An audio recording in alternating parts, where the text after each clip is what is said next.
Okay, time for a new video, and whether you are somebody new to my channel or you are returning to my channel to watch this video, it is greatly appreciated.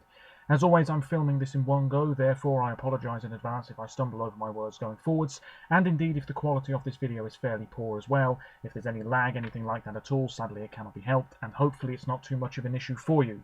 Today is yet another Eurovision related video here on my channel. Last time out I spoke about all my runners-up at the Eurovision Song Contest, personal second placed entries from the year of my birth, 1993, to 2020. Today, it's all my personal third placed entries at the Eurovision Song Contest from 1993 to 2020. Now, the reason that it is not from 1956, the very first Eurovision Song Contest in Switzerland, to what would have been this year's contest, is because I don't actually have personal rankings of all the songs in all of the contests pre-1993. I am working on it though, slowly but surely. So for the purposes of this video, it's just within my lifetime. I'm just going to get straight into it. As always, there will be links to my social media pages in the description below, and you are absolutely free to leave comments down below as well, letting me know your third place entries and whether you agree or disagree with me with these personal results. So, my third placed entry in 1993, which was the Mill Street Island contest, is Sweden, and this finished about 7th or 8th on the night in real life. This is an all-male group, Arvingarna, still going strong today. Their music is very Schlager, dance band, pop, and they've been involved in Melodifestivalen and the Swedish selection show many times in the past. Most recently, I think it was last year, with I Do. They were in the final of Melfest, so you know, as I said, still going strong, still making music, still popular. This song, Eloise, all I really remember about this, because it's been a long time since I saw the performance, they were wearing quite unattractive suits, and there was a little bit of choreography, mostly static stuff, but they were sort of clicking their fingers, if I remember, sort of swaying about on the spot a little bit. It is a catchy song in Swedish, and yeah, definitely one of the more likeable entries in the 1993 contest. At one point, it was my favourite song from that year, but this was when I was really going back and looking at all of the older contests. Now, the UK is my number 2, and the Netherlands is my personal winner from 1993. Moving on to 1994, my third placed entry is the song that I think finished 4th in real life. It was a debut nation in the form of Hungary, and this remains my highest ranked Hungarian entry to date. It is Friederike Beyer with Kinek Mondjam Elvet Kainet, which means, roughly, to whom can I tell my sins? This stood out for its simplicity. At the same time, some of you, I'm sure, find this song quite dull. It really is slow-paced, doesn't build up to much, very static performance, really, didn't move about at all. Guitarist off to one side. I have a feeling that he was the songwriter, but I could be wrong. It's a very simple tune. Nothing fancy about it whatsoever, but it's very beautiful, very pretty, and it was leading the voting at one stage in that 94 contest and then just faded away fairly quickly. But it's a really impressive debut entry, and as I said, stood out perhaps because of how simple it was. 1995, my number 3 is a song that I think finished 5th, maybe, in real life, can't quite recall. It's Denmark, and this is another really simple, stripped-back tune. It is Fra Mols til Skien, From Mols to Skien, by Ord Wilken. And this is a sort of slinky, slightly mysterious little song. Long forgotten, it has to be said, but I've always enjoyed it. It's very soothing. I think that's the word I'm looking for. Very relaxing to listen to. You know, you can just imagine sitting there outside on a warm day on this lovely bench, looking at the view, and this, you know, cool slinky pop song is playing through the headphones. That's how I imagine it. But it's a really good song, my number 3. 1996 now. My number 3 that year is the host nation's entry, which was in real life the runner-up. This is Norway, Elisabeth Andreassen with Evighet, which means for eternity. Elisabeth is something of a Eurovision legend. She's been involved in the contest many times, was part of Bobby Sox, who won for Norway in the mid-80s. This song is very similar to the music of Enya, if you're familiar with her work. So we've got that sort of dreamlike, ethereal sort of thing going on. It's the sort of tune that almost takes you to another place when you listen to it. You know? If you haven't listened to it, it's well worth checking out because I think it's a wonderful ballad, and Elisabeth absolutely nailed those high notes in this performance. A very, very credible host nation entry. 1997, it's Sweden again, which is my third placed track, and it's another all-male group, Blonde. And the song is called Bara hon älskar mig, If Only She Loves Me, and I think this finished, I want to say, about 12th or 13th, so not one of Sweden's most impressive results, it has to be said.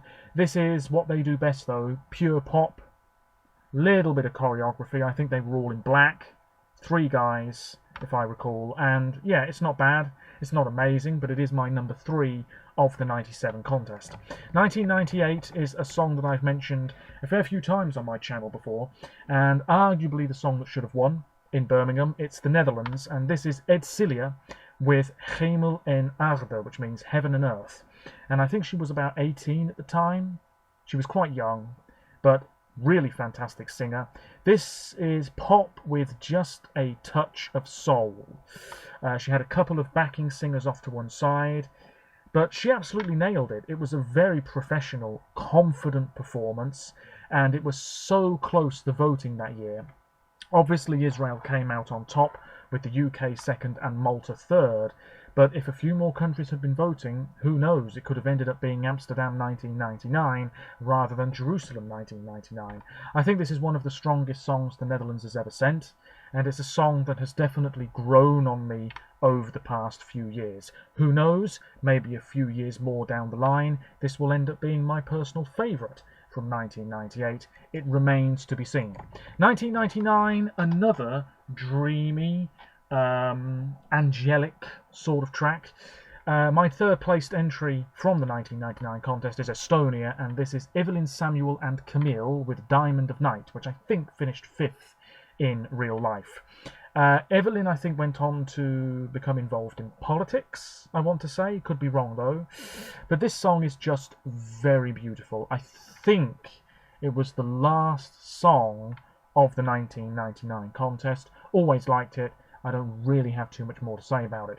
Moving into the new century, and my number 3 in the year 2000 was the real life third placed entry, and it was a debut country in the form of Latvia, and this is Brainstorm with My Star. Lead singer Renash Kaupers, who would co-host a couple of years later in Riga.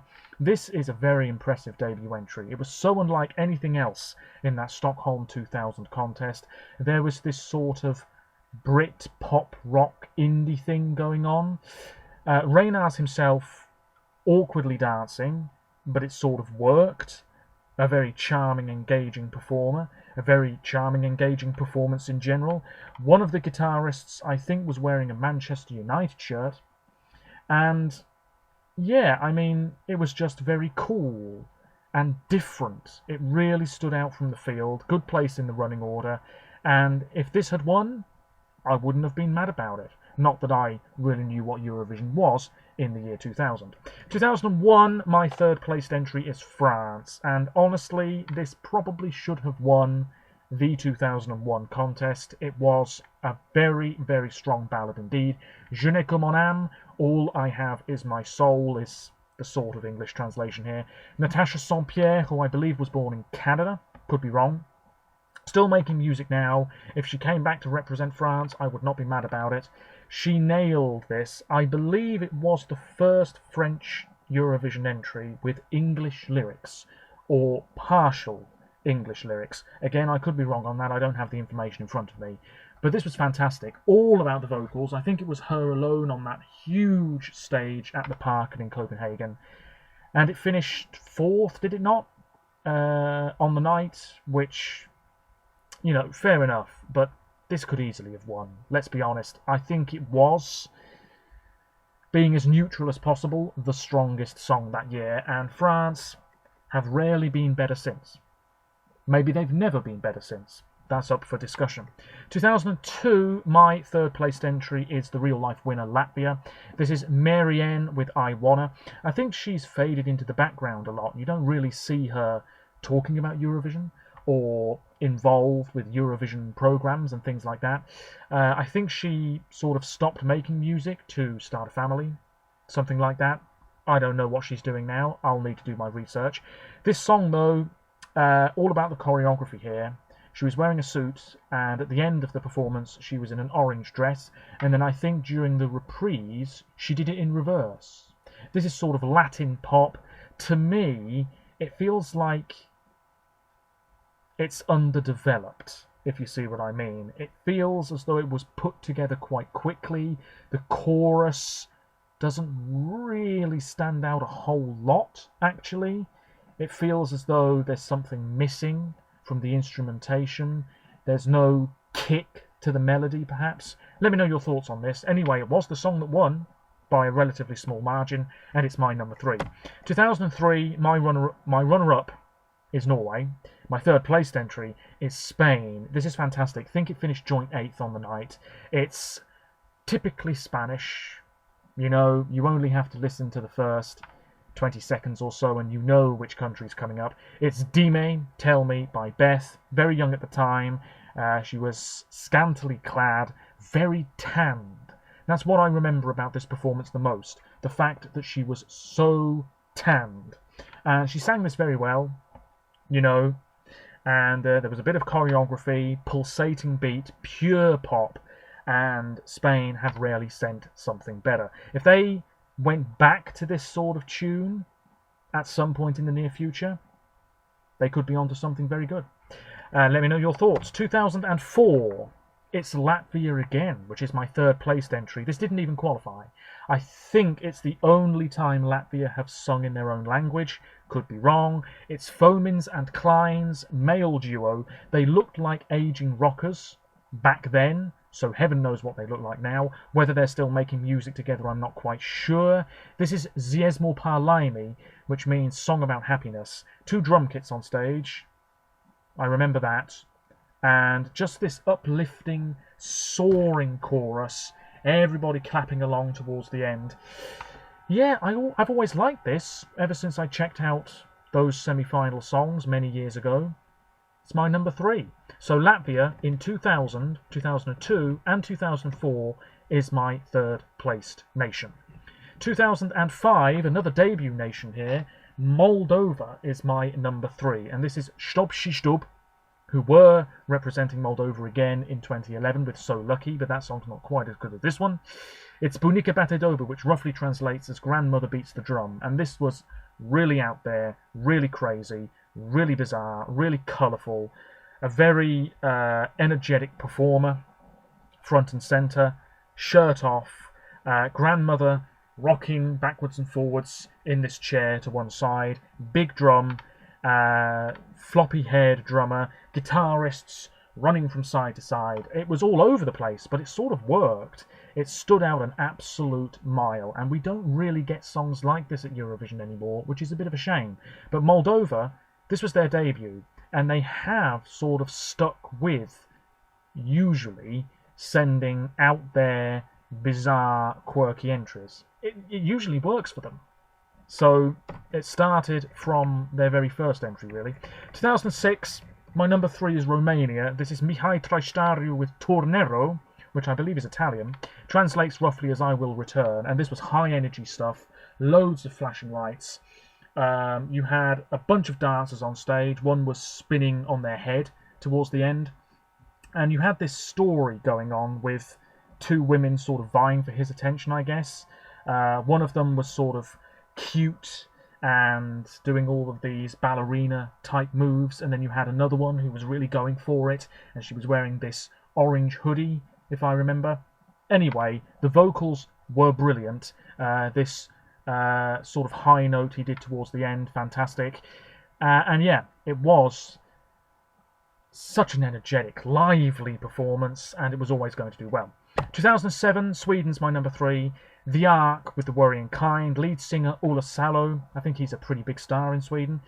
I think they entered Melfest as a bit of a joke, and then they won, and they weren't really expecting it, and I don't think Sweden were expecting it either, to be honest with you. But anyway, this is sort of 70s type pop rock, more rock than pop, sort of glam rock almost. You have this black and white swirling pattern on the LED screen in Helsinki.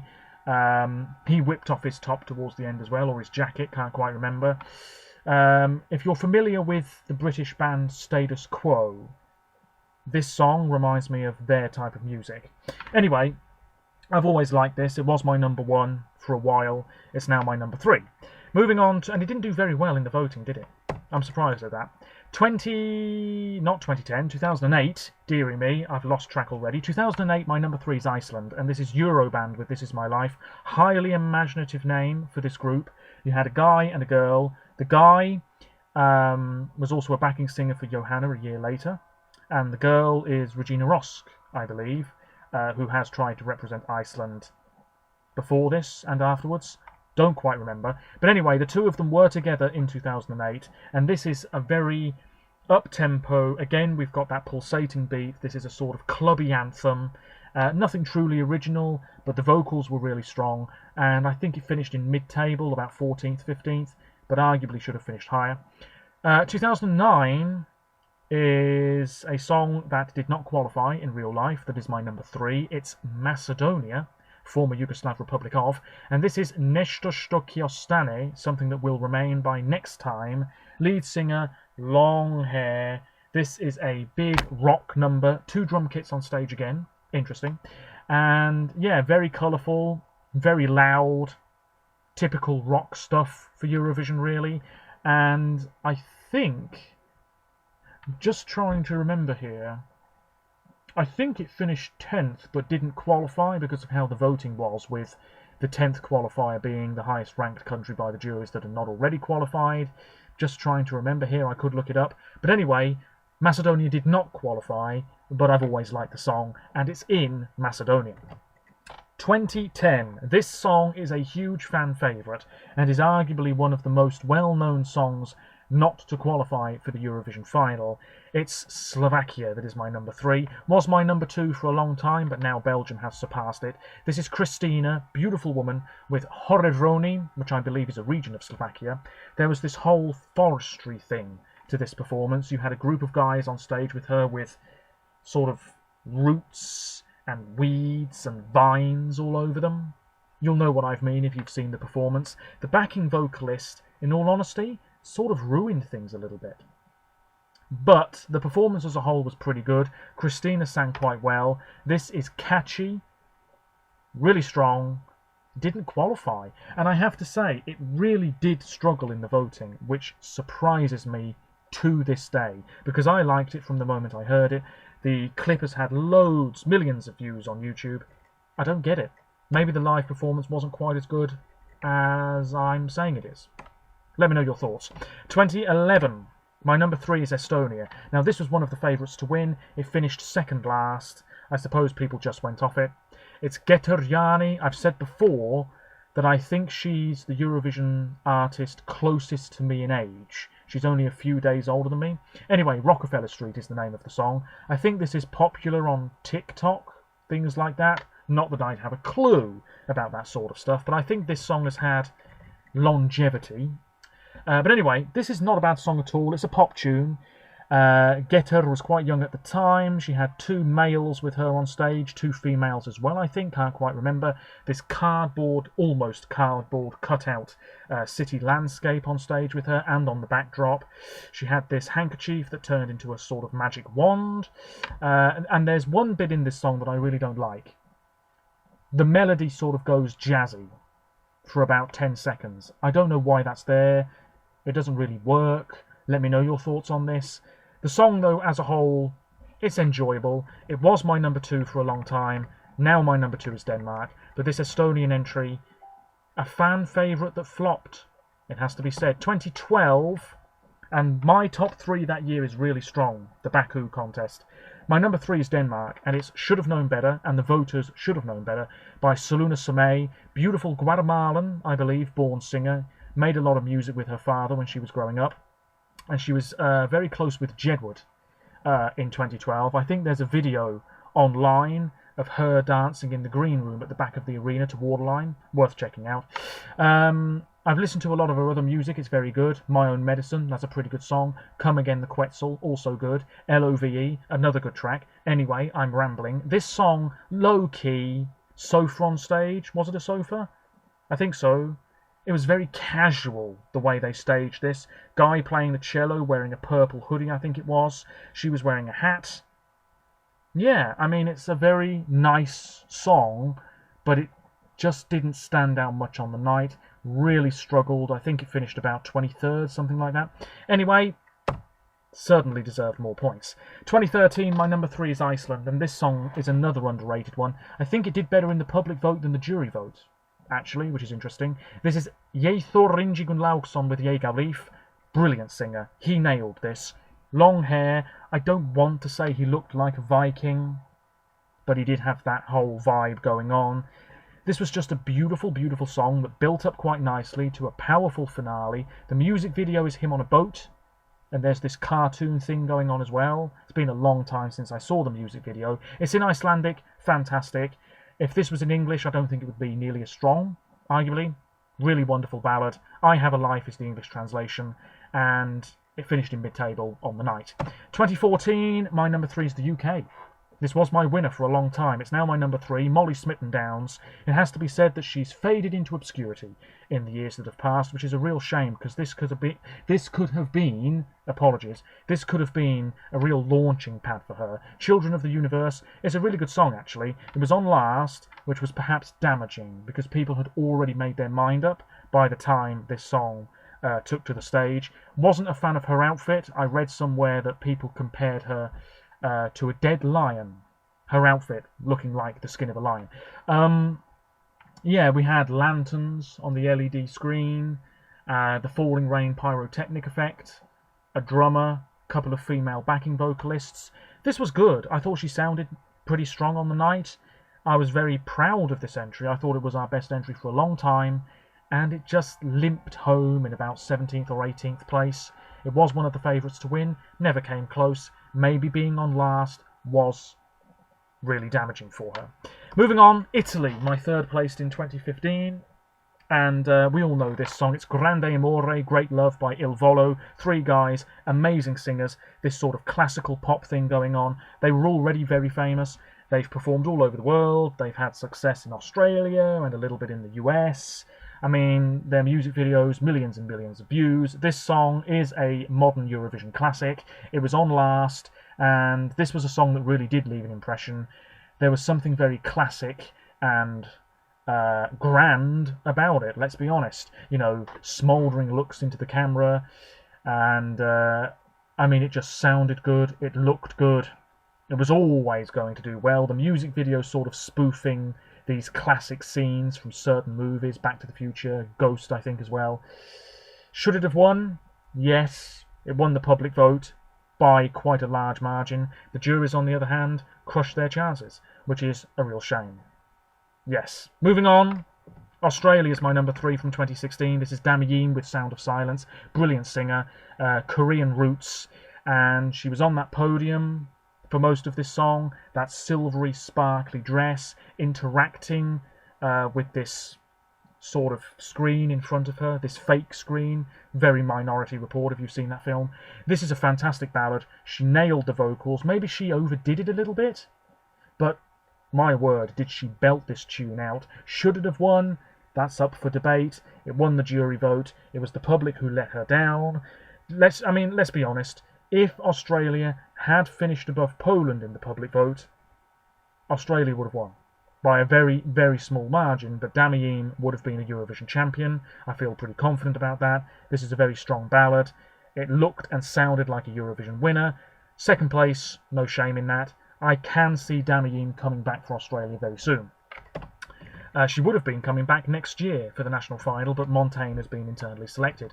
My number 3 in 2017 is Sweden, which might surprise some of you. I don't think this song was very popular at the time of the contest, and indeed afterwards. I think people were a little bit surprised it won Melfest. Anyway, Robin Bengtsson, decent singer, very charismatic. He had this whole thing with treadmills on stage at Melfest and then in Kiev. I Can't Go On. Yeah, opened the first semi-final. It's a pop song. Don't really have much else to say about it. Maybe too slick, too polished.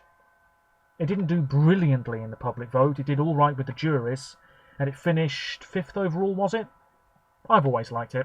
My number 3 in 2018 is Denmark. This was the public favourite in the second semi-final. I don't think it was a qualifier with the juries. And then in the grand final, it was top 6, I think, with the public and right down with the juries. So there was quite a difference with this one. This is a rousing, powerful tune, the sort of song that you would play if you were marching into war. Couple of guys on stage with Rasmussen waving flags at one point, I think, can't quite remember. High Ground is the name of the song. It's really good, and I don't have anything else to say about it. Sort of a blue colour scheme, guy with the beard, fantastic. My number 3 last year, it's Norway again. We know this song so well. It's Spirit in the Sky by Kano, a sort of Norwegian supergroup. We've got the bald guy whose name eludes me, Fred, isn't it? Doing his Northern Sami stuff, this chant-like thing, which really worked, to be honest. It's nice to have a different language, a different flavour, a different sound in the contest. We had Tom, and then Alexandra, is it? Oh, dear me. But anyway, this was such a fun performance in Tel Aviv. It's a shame, actually, that this was performed in Tel Aviv, because I think it warranted a bigger crowd, a bigger arena. If this had been the year before, it would have been just fantastic. Definitely a hint of the traditional about it, but otherwise pure pop, and so catchy, always going to do well in the public vote. The juries, well, they just weren't that keen, were they? Which surprises me a little bit. Maybe they just thought that this was a bit silly, maybe? I don't know. But yeah, this song, it's going to be popular for a very, very long time. It's just fun and uplifting, and you can dance to it and try and sing along with the Northern Sami lyrics. It's good. Their voices work well together, and solid stuff. I'm just trying. There is something else. Oh yes, of course. This song only just won the Norwegian national final, Melodi Grand Prix, in the sense that we had a jury vote, and I think only one jury voted for Kano, but that was enough to see them through to the final 4, if I recall, and then really it was a shoo-in, because Norwegians were always going to vote for this as the winner.